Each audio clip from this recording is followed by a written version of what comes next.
فلسفہ دین کا آغاز جناب سیدہ نے اس جملہ نورانی سے کیا، فجعل الایمان تطہیرا لکم من الشرک۔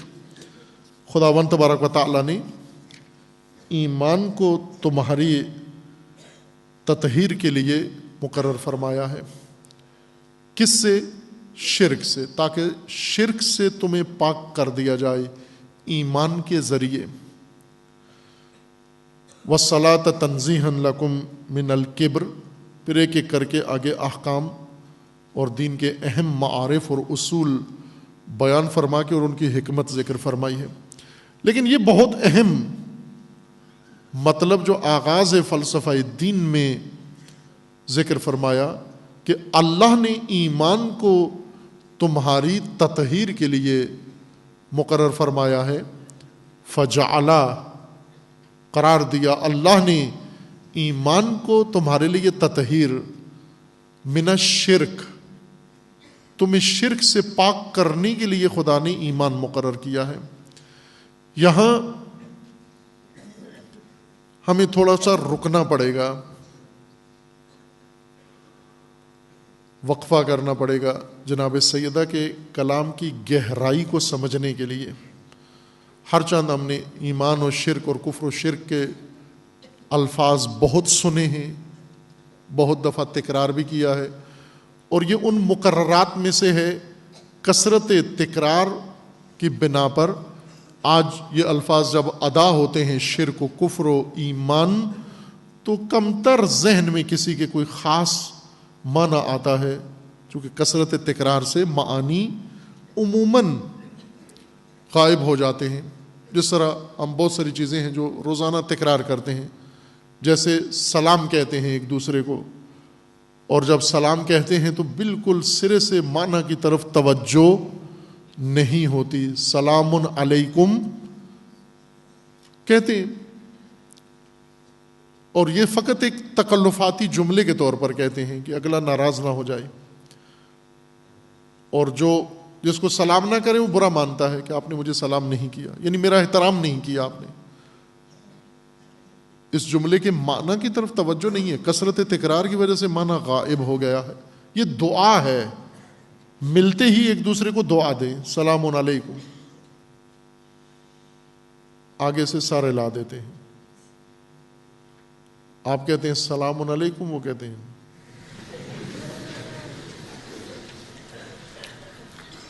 السلام علیکم۔ یہ سلوٹ کی طرح ہے، جس طرح سلوٹ کرتے ہیں بعض عسکری، پولیس اور فوجی جب اپنے مافوق اعلیٰ افسر کے پاس جاتے ہیں تو ہاتھ سے اس طرح سلوٹ کرتے ہیں۔ ہمارے نزدیک سلام وہی سلوٹ ہے۔ سلوٹ کرنا سلام نہیں ہے، ایک نوع احترام ہے، تعظیم ہے، تکریم ہے۔ سلوٹ کرنا کسی کی برتری، کسی کی عظمت، کسی کی بڑائی کو قبول کرنا ہے، سلام نہیں ہے۔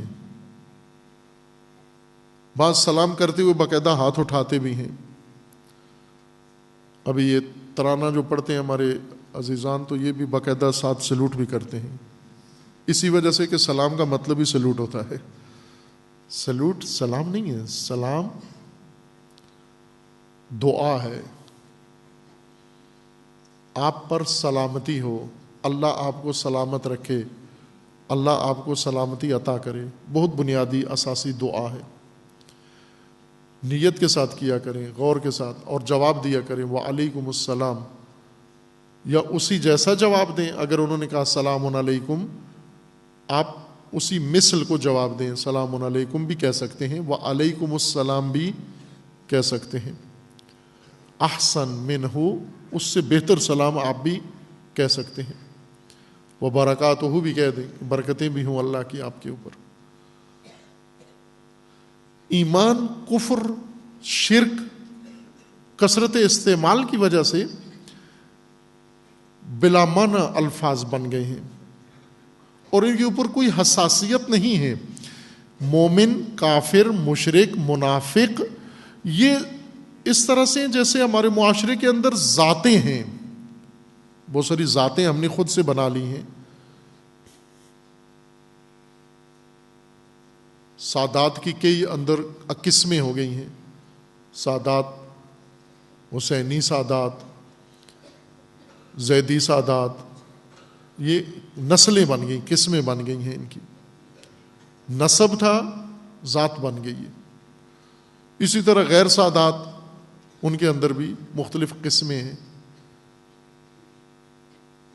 بٹ ہیں، جٹ ہیں، چیمہ ہیں، اور انواع و اقسام کی پورے پاکستان کے اندر ذوات بہت زیادہ ہیں۔ باقی صوبوں میں اپنے نام کی ہیں، سرحد میں اپنے طرز کی ذاتیں ہیں، قبائلی نام ہیں۔ یہ ذات جب بولتے ہیں، مثلا یہ فلاں جٹ صاحب ہیں، وہ بٹ صاحب ہیں، یہ چٹھا صاحب ہیں، یہ چیمہ صاحب ہیں، یہ کیانی صاحب ہیں، یہ فلاں صاحب ہیں، یہ ذاتیں، یہ سن کے کیا ذہن میں آتا ہے؟ کچھ بھی ذہن میں نہیں آتا۔ آتا ہے کچھ؟ مثلا جب ہم کسی کو کہتے ہیں جٹ یا بٹ، کیا ذہن میں آتا ہے؟ کچھ بھی ذہن میں نہیں آتا۔ سب محمل الفاظ کی طرح ہیں جو ہم ایک دوسرے کے لیے استعمال کرتے ہیں، ذاتیں بنا لی ہیں۔ یہ مومن ہے، کیا ذہن میں آیا مومن سے؟ مثلا آپ کسی کو جٹ کہیں، کسی کو مومن کہیں، دونوں کے استعمال سے کوئی فرق پڑا ہے؟ کوئی فرق نہیں پڑا۔ وہ بھی ایک ذات تھی، یہ بھی ایک ذات ہے، مومن ہونا۔ مشرک، وہ بھی ذات کی طرح ہم سمجھتے ہیں۔ ذاتیں موہوم چیزیں ہیں، موہوم، وہمی۔ ہم سب اولاد آدم و حوا ہیں، ایک ماں باپ کی اولاد ہیں۔ ایک ماں باپ سے پیدا ہونے والے یہ کس طرح مختلف کیسے ہو گئے؟ ایک اعلیٰ نسل کا ہو گیا، ایک درمیانی نسل کا ہو گیا، ایک کمتر نسل کا ہو گیا، یہ کس طرح ممکن ہے؟ مثلا ایک کسی سید کے ہاں 4 بیٹے پیدا ہوں، ایک بہت بڑا سید ہو، ایک معمولی سید ہو، اور ایک بالکل سید ہی نہ ہو سکتا ہے یہ؟ ایک ماں باپ کی اولاد میں فرق کہاں سے آ گیا؟ سب آدم و حوا کی اولاد ہیں۔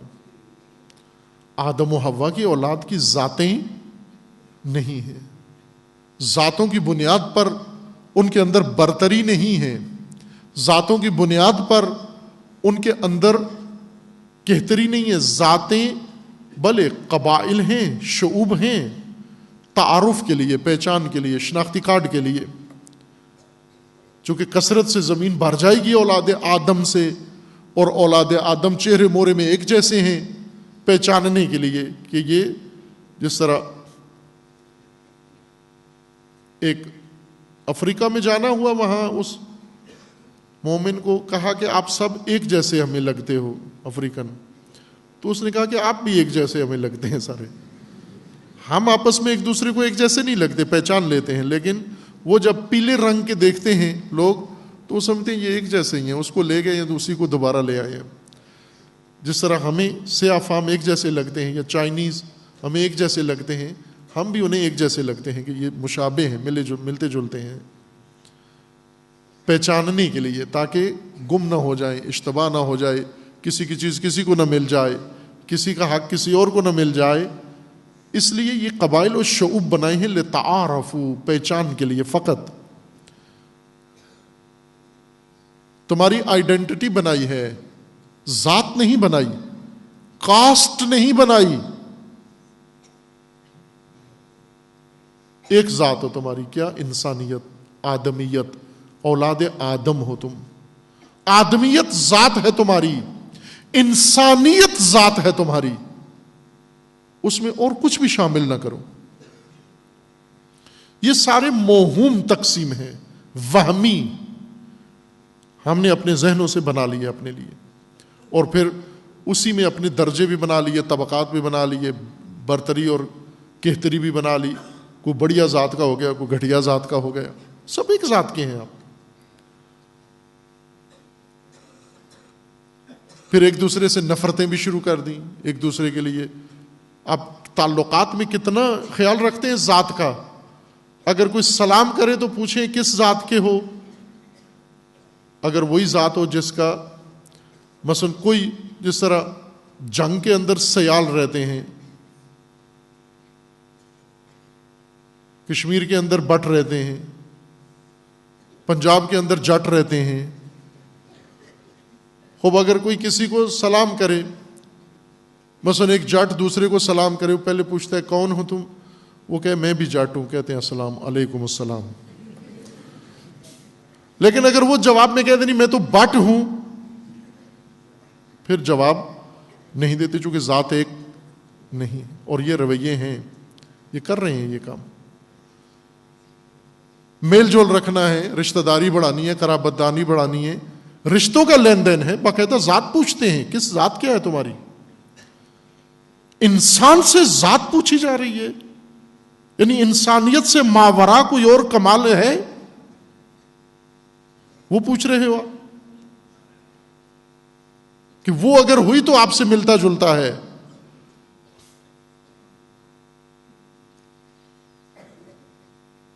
مشرک, مومن, کافر, منافق, قرآن کریم کی اصطلاحات ہیں چاروں. یہ ذاتیں نہیں ہیں اور موہوم نہیں ہیں. ابھی ہمارے یہاں استعمال موہوم الفاظ کی صورت میں ہوتا ہے, جیسے وہمی ہے, ہم نے بنا لیے, لیکن ان کے پیچھے ان کا کوئی مدلول نہیں ہے, ان کا کوئی مطابقت نہیں ہے کسی چیز کے ساتھ, صرف ذہن میں تصورات ہیں, یہ ہمارے خیالات ہیں ہمارے.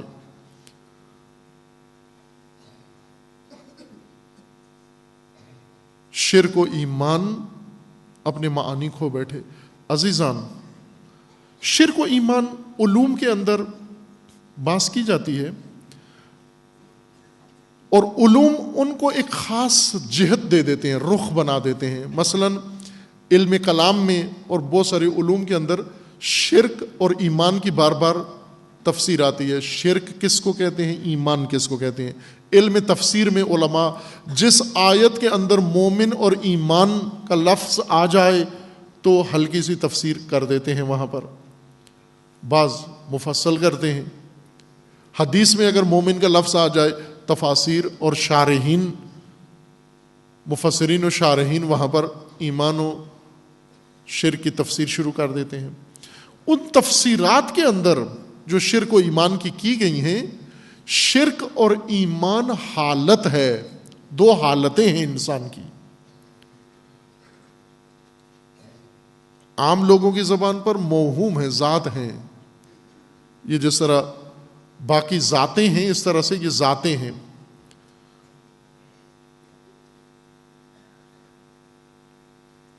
عام لوگوں کے نزدیک کیونکہ حساسیت نہیں ہے, بس وہ مومن کسی کو بھی کہہ سکتے ہیں جس کی ذات مومن ہو, مومن کے گھر پیدا ہوا ہو. جس طرح کوئی اگر کسی جٹ کے گھر پیدا ہوا تو جٹ ہی ہوگا, اور تو نہیں ہو سکتا. مومن کے گھر مومن ہی پیدا ہوا ہے, اگرچہ ایمان کی رتی بھی اس کے اندر نہ ہو, وراثت میں مومن پیدا ہوا ہے. تو یہ تو ذات ہو گئی. علوم نے جس طرح ایمان و شرک کی تشریح کی ہے, حالتیں بنا دی ہیں. عوام کے ذہنوں میں ذاتیں ہیں, علوم کے نزدیک حالتیں ہیں. ایمان ایک حالت کا نام ہے, شرک ایک حالت کا نام ہے. کون سی حالت؟ نہ جسمانی اور نہ اجتماعی اور سماجی اور تہذیبی اور ثقافتی حالت, نہ بلکہ ذہنی حالت. ایک ذہنی حالت کا نام ہے ایمان, ایک ذہنی حالت کا نام ہے شرک, ایک ذہنی حالت کا نام ہے کفر, ایک ذہنی حالت کا نام ہے نفاق.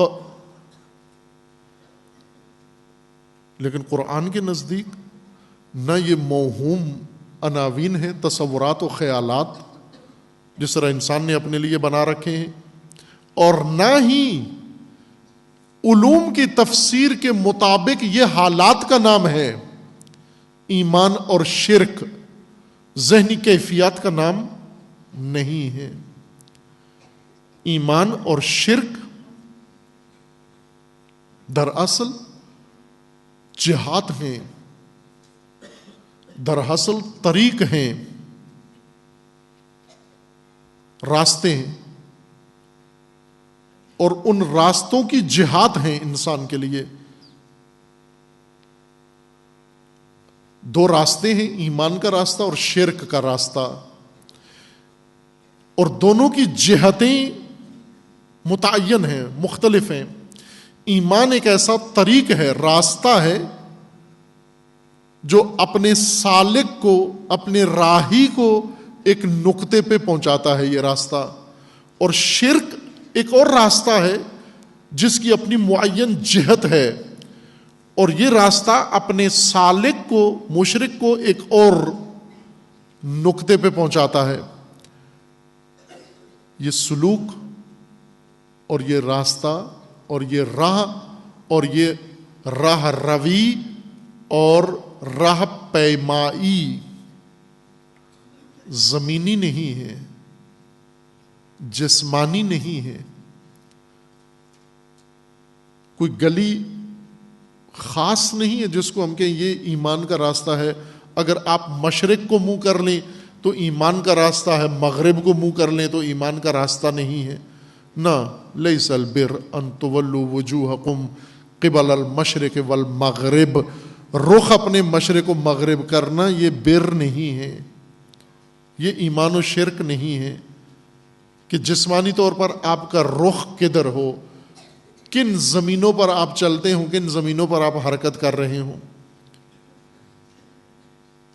ایمان و شرک دو راستے ہیں، دو جہتیں ہیں جو انسان کی شخصیت کے اندر ہیں. انسان کی شخصیت کے دو راستے ہیں اور انسان کی شخصیت کی دو جہتیں ہیں. ایک راہ پہ چلو ایمان کا راستہ ہے اور شخصیت با ایمان بنتی ہے، اور یہ شخصیت طریق ایمان پر ایک خاص نقطے پہ جا کر پہنچتی ہے. دوسرا راستہ شرک کا ہے. شرک راستہ ہے اور جہت ہے، شخصیت انسان کی جہت ہے، اور شخصیت انسان کے اندرونی راستہ ہے. ہم اپنے جسم کے ساتھ کچھ راہوں پر چلتے ہیں اور اپنی شخصیت کے ساتھ کچھ اور راہوں پر چلتے ہیں. آپ ممکن ہے اپنی شخصیت کے ساتھ مشرق کو جا رہے ہوں، مغرب کو جا رہے ہوں. آپ اپنی شخصیت کے قدموں کے ساتھ، اپنے جسم کے قدموں کے ساتھ، یا جن سفر کے وسیلوں میں بیٹھے ہوتے ہیں، گاڑیوں میں، جہازوں میں، ٹرینوں میں، بسوں میں، کسی خاص شہر، کسی خاص جہت، کسی خاص سمت آپ گامزن ہوں، وہاں پہنچ جائیں گے آپ. لیکن جب آپ اپنے قدموں کے ساتھ یا اپنے سفری وسیلوں کے اندر بیٹھ کر کسی سمت میں آپ حرکت کر رہے ہیں، اسی وقت ہم زمان ایک سفر دیگر آپ کے اندر انجام پا رہا ہے.